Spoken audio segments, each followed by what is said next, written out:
ఇక కేటీఆర్ ఇష్టానుసారంగా మాట్లాడితే ఊరుకోమని హెచ్చరించారు ఎమ్మెల్సీ బల్మూరు వెంకట్. బీఆర్ఎస్ లో తన ఉనికి కోసం కేటీఆర్ అరుస్తున్నారంటూ విమర్శించారు. అధికారం ఉన్నప్పుడు కేసీఆర్ సెక్రటేరియట్ కు రాలేదు, ప్రతిపక్షంలో ఉన్నప్పుడు ప్రతిపక్ష నాయకుడు హోదాలో అసెంబ్లీకి రావడం లేదని ఆరోపించారు.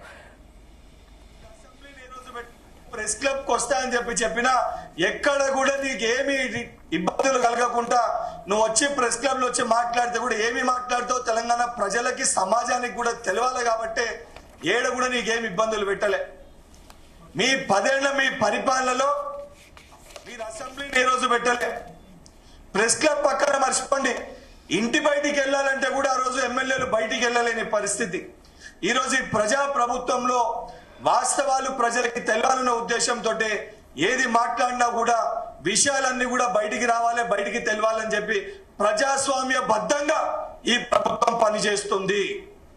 మీ నాయనకి అసెంబ్లీకి ఏదైతే తను చేసిన తప్పులు వాస్తవమని తను అంగీకరిస్తే, లేదా నీకు ఏదైతే సరే ఈ స్థాయిలో ఈ హోదాలో ఉండి కొన్ని మాటలు అనకూడదు కాబట్టి ఇంకా నేను చాలా పద్ధతిగా మాట్లాడుతున్నా.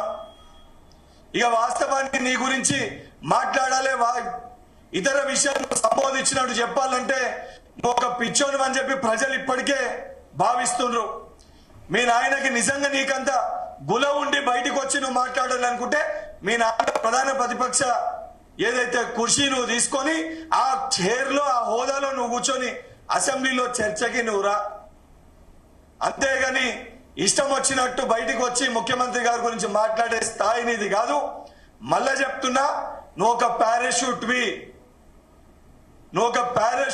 నువ్వు డైరెక్ట్ గా మీ నాయన పేరు చెప్పుకొని ఎమ్మెల్యేగా మంత్రిగా ఎదిగినోనివి.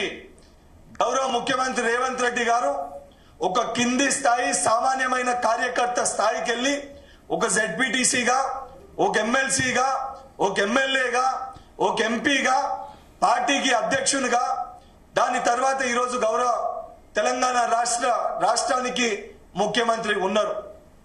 నిజంగా నీకు వాస్తవానికి 10 ఏళ్ల మీ హయాంలో ఉద్యోగాలపైన లేదా ఇంకా నీకు వేరే విషయాలపైన నిజంగా నీకు ప్రెస్ ముందే చర్చ పెట్టాలని ఒక తీట నీకుంటే ఇదే ఉస్మానియా యూనివర్సిటీ వేదికగా కానీ, చిక్కపల్లి సెంట్రల్ లైబ్రరీ వేదికగా కానీ 10 ఏళ్ల మీ అధికారంలో ఉన్నప్పుడు మీరు ఏం చేసిర్రో మీ బావ ఇచ్చిన 1,62,000 ఉద్యోగాలు ఇచ్చినామనే ఆ పేపర్లు ఎన్ని ఉద్యోగాలు ఇచ్చారు, ఎన్ని నియామక పత్రాలు ఇచ్చారు